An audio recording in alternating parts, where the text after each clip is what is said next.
Dark Souls is a game. This game has weapons. These weapons are many. What if you didn't want to use any of them? Sure, you could throw some spells, but what do you throw them with? That's right, weapons. I'm a simple person, and that sounds complicated to me.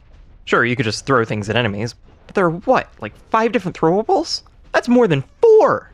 That's outrageous! And I won't stand for it! To clarify our rules for this run, I won't be equipping any weapons. Spells are complex, and so I won't be casting anything except doubt on the legitimacy of these so-called mages. I'm on to you. Gravity makes things go splat. I'll be using it, these hands, and nothing else to directly cause damage. No throwables of any kind. Keep your ballistic physics to yourself, you nerd. As for self-inflicted damage and/or friendly fire, that's on them. I also won't be kindling any bonfires except for the Lord Vessel. It's not a rule, I just didn't want to. Additionally, I won't be reversing my hollowing at any point. Both processes sound like a lot of work, and I'll be playing as a simple bacon man. To make this even remotely possible for someone of my skill level, I'll be making use of glitches and exploits because fight me. That being said, I will be making no allowances for any modifications to the game files, only things that FromSoft left in the game that came out in 2011 with a remake in 2018. You've had over a decade to fix these things, now you deal with the consequences. Otherwise, I'm gunning for every boss in the game for no reason other than the fact that I can. This is technically an unarmed run, this will also technically be a Dragon Torso Stone run. Take your pick. Either way, you don't start the game with anything I can use, so the only alternative is to cheat, or to pull no punches. And I do like punching. For the uninitiated, you're watching me fight the first boss in the game. To the left of the arena is a door you're supposed to leave to get your weapons and healing for the game. To prove a point though, I'll be picking my shit up after I kick his in. With my fists. I understand that it's not a perfect metaphor. The Asylum Demon has 825 health. At 2 damage a punch, or 1 damage per jab, you're seeing the results of a minimum of 413 swings. I'm not gonna lie and say I got this on the first try, but the creature fell, and me without my healing. I'm not good at this game, nor do I claim to be. With the Demon Greathammer as proof, and clearly plenty of health to spare, I move on feeling pretty good about myself. Later on down the line, I'm going to be fighting more bosses. Shocker, I know. While I'm fairly certain every boss is going to have more health than the tutorial boss, there are also bosses like the 4 Kings that have 9,604 health. That extra 4 health obviously representing that there are 4 of them. I guess. I'm a level with you. I have no idea why they chose that number specifically, but the point is that the Asylum Demon fight took about 14 minutes with less than an 11th of the health that those dudes have. We're going to need to do something about that. And that something is going to need some serious setup. Even basic enemies are taking forever. Excuse me, sir, I've already killed your boss. If you could please just step aside, I'll be leaving. I pick up some healing from the real MVP of every Dark Souls run. You have an eternity to break out, and your character's just sitting there until this guy shows up and gives you the key. I guess it's not really a great place to escape to, though. Maybe getting out was a bad thing. But then, why did we leave our cell? Funny how hope works in a setting as depressing as this place, I guess. If you can call anything in this series funny. I airmailed myself to the old stomping ground of the lords that brought the dragons low ages ago. I guess now they want me to tend their fire for them, but I've got stuff to do. Namely, pick up some resources that will help me along the way. Humanity is useful for healing, and not much else, because I'm lazy. Some consumable souls, which are a must. I haven't really played in a while, so it takes me a bit to refamiliarize myself with the map. Oh yeah, just like I remember. I tried to inform the locals about the possible OSHA violations I found, but they weren't having any of it. Sir, I think it's really important that you take a look. Honestly, the fact that you don't have any guardrails is really concerning. Someone could... well, never mind. Maybe your associate would be more willing to... Can't get anyone to listen around here. From the merchant, I'll be picking up a bottomless box to store my stuff, and a key. Only one of those is really important, but I thought the key was important at the time. I made my way back to Firelink Shrine because my ability to navigate and stick to one path for 5 minutes is legendary.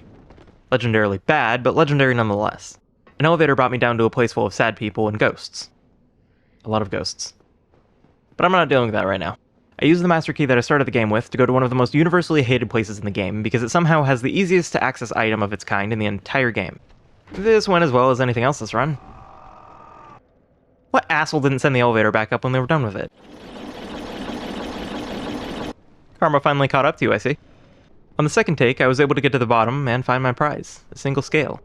I'll be needing at least 10 to get the stone that I need from the Dragon Covenant. Perhaps not so coincidentally, you can only find 10 throughout the whole game, unless you farm the enemies in the Valley of Drakes.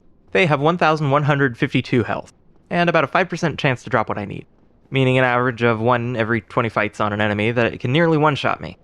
My only alternative is various mini-bosses in places that I won't have access to until mid-game.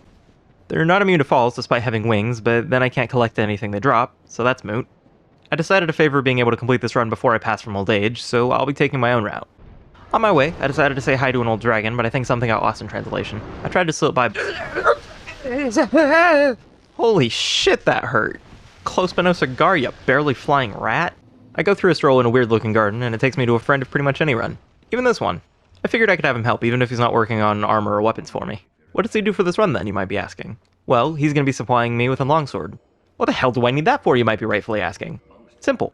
I need it for infinite power!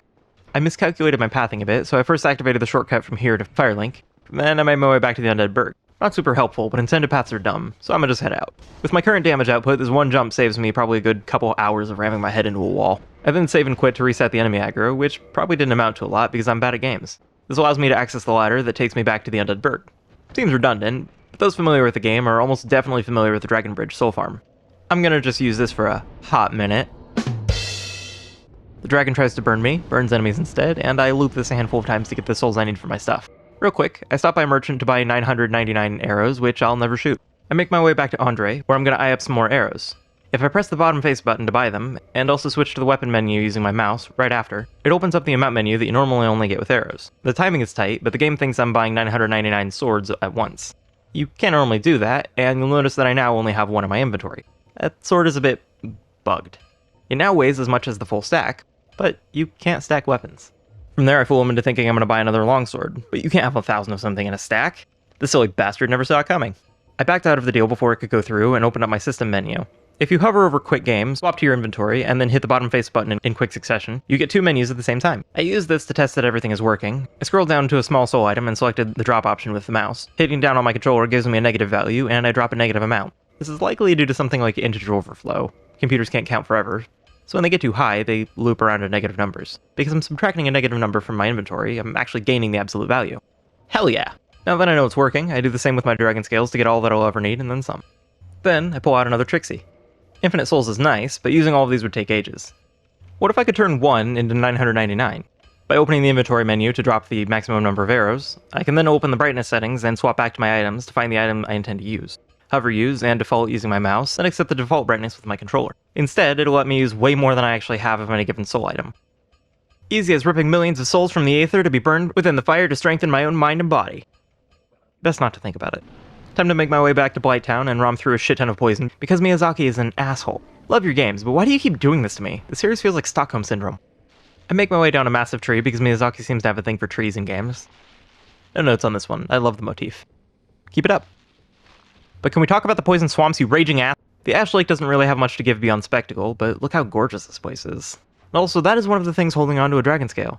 I think I'll pass, thanks. I can't tell if this animation is terrifying or hilarious, but it's certainly at least one of them. Here, we find the everlasting dragon, to which I pledge my loyalty. I offer 98 scales to the kind and generous being that is my new friend. I kept one in case I needed more for some reason, but I'm now max rank with the Covenant, and I can do this. I will be dragon! This transformation means I can't wear armor of any kind. The only equipment I can use now are rings. It doesn't do anything for my defenses that I'm aware of, but I've been told that my unarmed attacks are going to be a whole heck of a lot more viable. I've never actually used the Dragon Torso before this week. Let me see what the Taurus Demon thinks about it. 315! Holy shit, what the fuck? Okay. I knew it did more damage, but he died so fast! Okay, I think I can work with this. Capra, how about you? 280. Still absurd, but it's going down. That means our damage is going to drop over time, and we don't have a way to scale it, but I think we'll get by. It has a plunging attack? Of course it has a fucking plunging attack, but holy shit, what is this? I'm gonna take a step back for a minute. Yo, bitch, your little bro was talking smack, and I'm here for a rematch. Oh, so you've got some magic. Big whoop, I've got overconfidence. My lack of practice showing a bit. A second try is all it takes. It's not a hard fight, but I'm still bad at games. Can't forget this. I decided to pay attention to the main objective for a hot minute. The bell gargoyles are weirdly memorable for me. Maybe it's the imagery of them coming to life, maybe it's their odd arena by typical game standards. But they stuck in my mind pretty effectively all these years. They also went down nice and smooth. Don't you know? Dragons are way better than gargoyles. Butterfly in the sky, I'm gonna claw out your eyes. Take a knock, I'll clean your clock, I'll fucking kill you. Oh, here already, huh? I'm sorry to do this to you, buddy. I got through the fight, okay? Are you happy? Because I'm not okay with this fight. Rest easy. You're a loyal friend and I love you. I'm gonna help your master rest, and the best pup can do the same. If you don't know about this dog's lore, read nothing, it's just sad. Following that, we see a snake poking its head up. Oh. Ew. Ugh. Man, have you seen a doctor in the last 100 years? There's no way that shit isn't infected. You're in a fucking sewer-looking place and you're described as gaping. Just... why? You give Dragonkind a bad name and I won't allow it. Prepare to die. Oh god, why are you like this? Oh, fucking hell. I am the superior dragon, and the superior dragon is thoroughly disgusted. I need to wash my... everything. Do you think if I ask nicely, Gwyn will burn the smell off me? With some of my side objectives completed, I decided to make my way back to Blighttown. I hate spiders, but game devs love to put them in every nook and cranny, much like the real things love to shove themselves in places. With their grubby little mitts touching my stuff. You ever walk out a door and right into a web because that asshole saw the highest traffic part of a given path and thought, hey, I know, I'll put my house there. Alternatively, it was trying to catch something there. Optimistically, they're trying to catch bugs. You know, get the other shit out of the house. Alternatively, those fuckers have it out for you. They know where you sleep because they poop there. Who gave the all clear on spiders? Why can't this one be killed to fire, Miyazaki? The real things are bad enough. Why the hell? We ring the second bell of awakening, meaning Sen's Fortress is now open, and we can carry on. But not before walking by a dude who was cursed from birth to live in absolute agony, who lost the one thing that makes the pain more bearable. Doing the only sensible thing, we steal his dead sister's clothes as he spends the remainder of his days watching over and protecting it. I'm pretty sure I passed over into bad guy territory several scene transitions ago, but look! I just sent him falling to his death over a massive cliff. What the fuck even is this game? With him dead, the lava is low enough to proceed, but first I need to take out a dynamic duo. To get through the fortress... Where the hell did that come from? Okay, that's fine. To get through the... To get through... To get... To...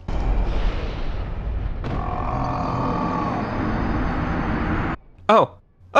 We just need to get through here. Alright, cool. There's a bonfire nearby, I just need to find it so I don't have to do that again. No, God, please, I don't want to go back. God fucking damn it! Yeah, that bonfire... I was standing right next to it. I decided to go up top to discuss some things with the giant. See, we had a disagreement on how many balls is acceptable to throw at a stranger. I said none, and he said...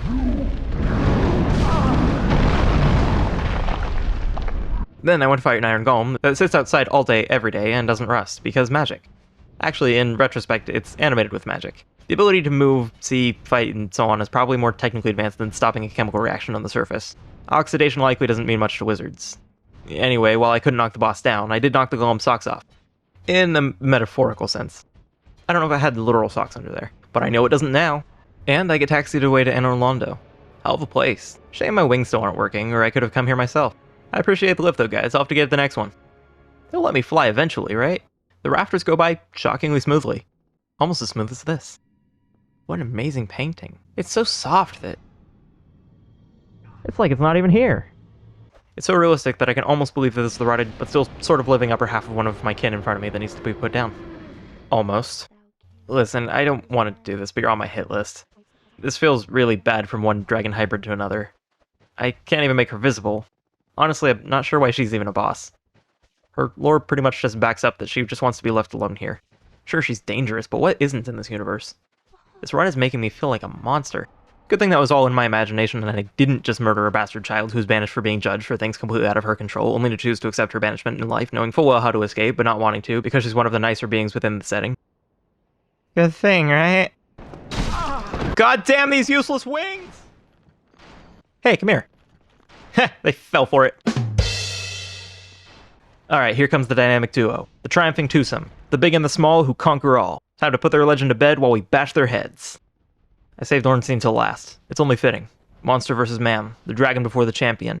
His additional size and strength would only betray him. My claws are mighty, but my range is not. You've only made yourself a bigger target. Gwyn's lightning may have brought low many a dragon before.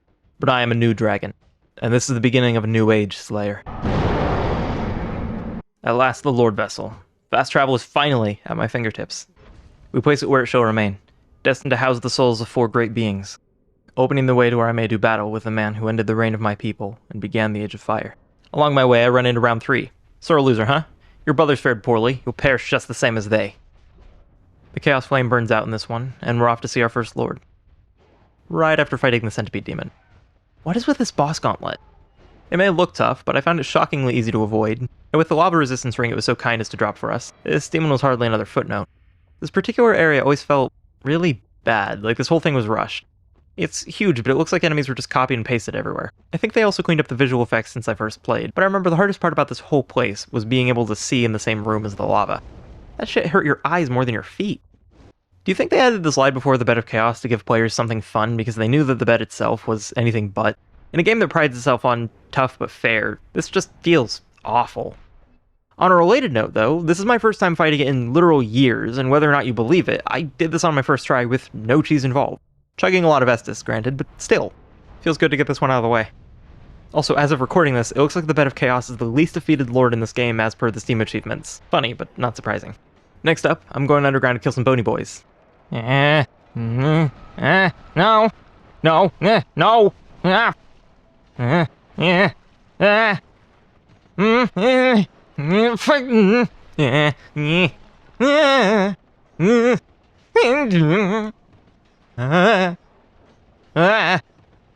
How about you take that wheel and fuck right off?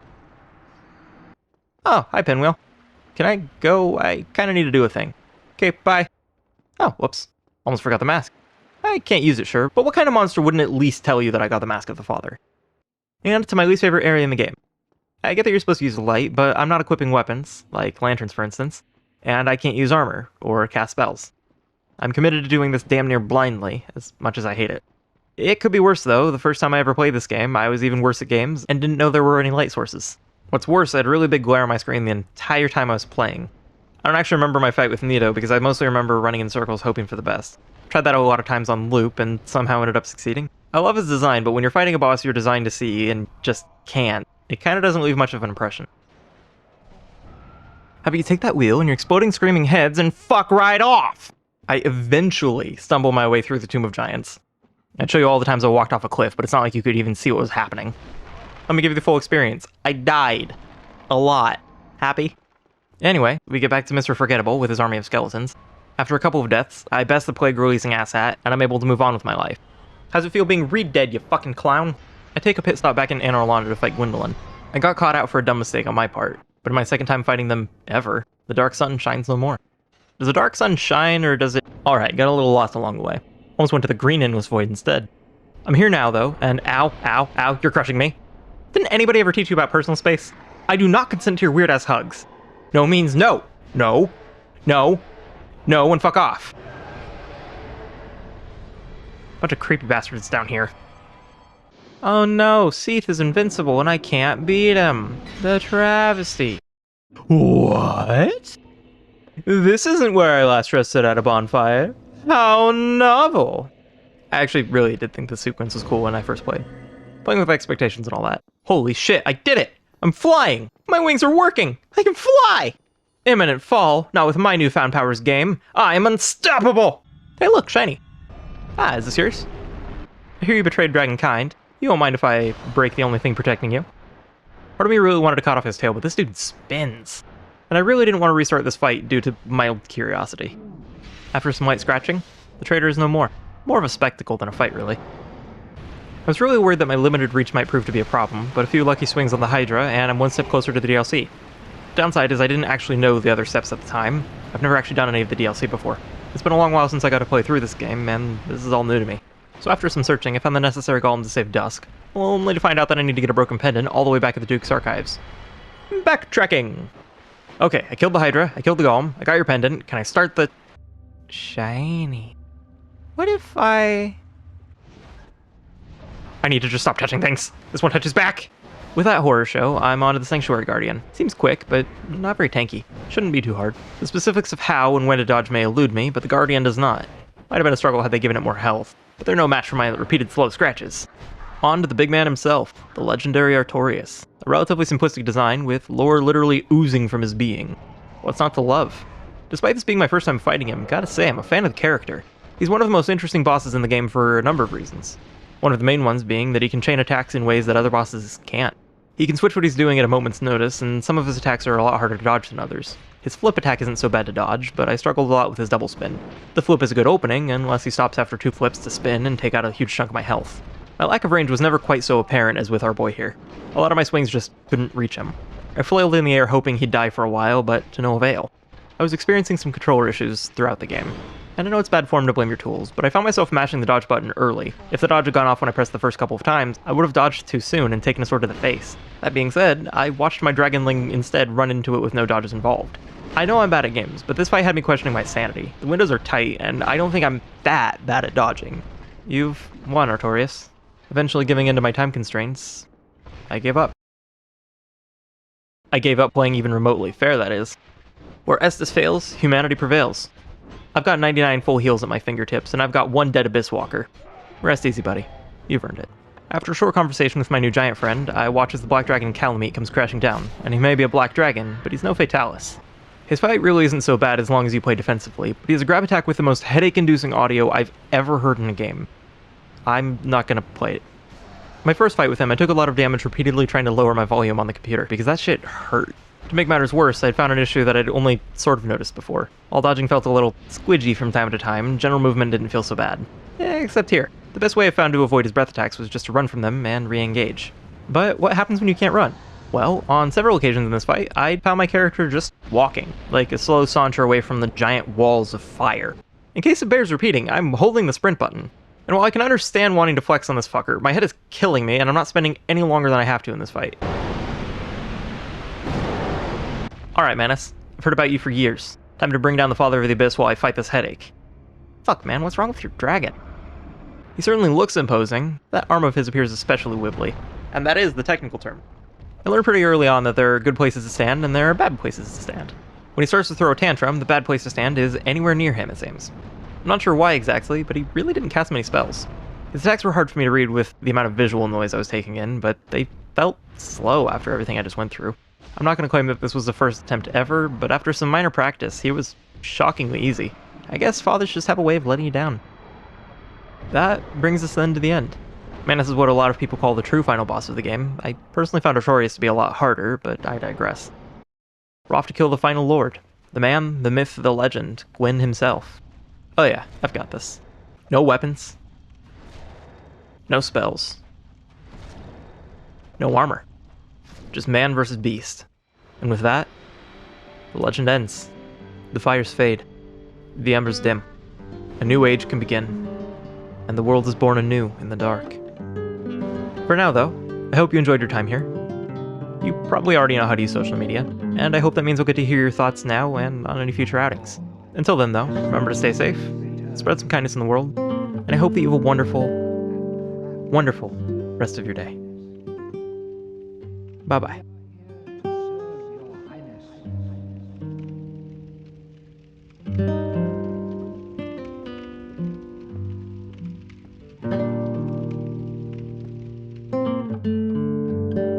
Let true dark be cast upon the world. Our Lord hath returned.